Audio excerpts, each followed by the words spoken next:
गांव के पास स्थित घने जंगल में एक पुरानी हवेली थी, जिसके बारे में कोई बात भी करना पसंद नहीं करता था। कहते थे कि वहां एक ब्रह्म राक्षस का वास था, एक ऐसा राक्षस जो अपने जीवन में एक शक्तिशाली तांत्रिक था, पर अपने काले जादू के कारण उसकी आत्मा कभी शांति नहीं पा सकी।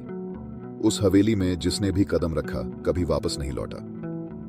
एक रात गांव का युवक अर्जुन, जो साहसी और बेखौफ था, अपने दोस्तों से शर्त लगाकर उस हवेली में जाने का इरादा कर बैठा। दोस्तों ने उसे रोका, लेकिन अर्जुन ने कहा, यह सिर्फ अंधविश्वास है, मैं जाकर साबित कर दूंगा कि वहां कुछ नहीं है। चांदनी रात में अर्जुन अकेला उस हवेली की ओर बढ़ा।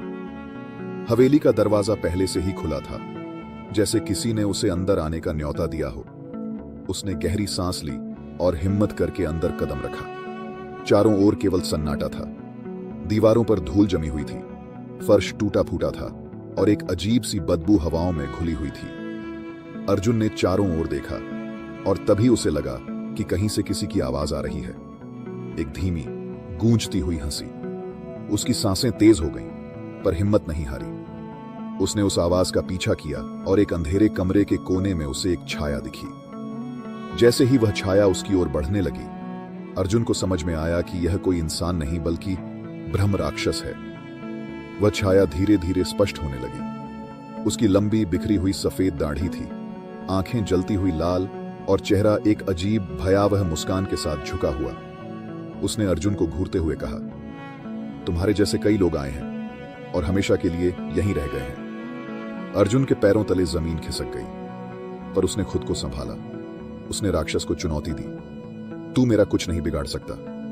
ब्रह्म राक्षस ने एक तेज चीख के साथ अर्जुन पर हमला किया। अर्जुन को लगा कि उसकी हड्डियां टूटने लगी हैं, लेकिन तभी उसे अपनी जेब में पड़ा रुद्राक्ष का माला याद आया, जो उसे उसके दादाजी ने दिया था। उसने माला निकालकर ब्रह्म राक्षस की ओर बढ़ाई। राक्षस पीछे हट गया। उसकी आंखों में डर था। अर्जुन ने समझ लिया कि यह माला उसे रोक सकती है।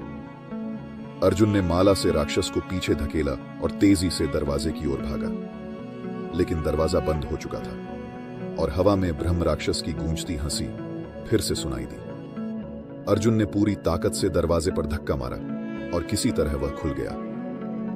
बाहर पहुंचते ही उसने एक जोरदार आवाज सुनी, जैसे किसी के चिल्लाने की, और फिर सब शांत हो गया। अर्जुन भागते हुए गांव में वापस आया। सुबह जब लोगों ने उसे देखा तो उसके चेहरे पर सफेदी छाई हुई थी। किसी ने उससे कुछ नहीं पूछा, पर सबको पता था कि वह ब्रह्म राक्षस से सामना कर चुका है। लोग कहते हैं कि अर्जुन के बाद अब तक किसी ने उस हवेली का रास्ता नहीं पकड़ा। कहते हैं कि ब्रह्म राक्षस अब भी अपने अगले शिकार का इंतजार कर रहा है, उसी हवेली में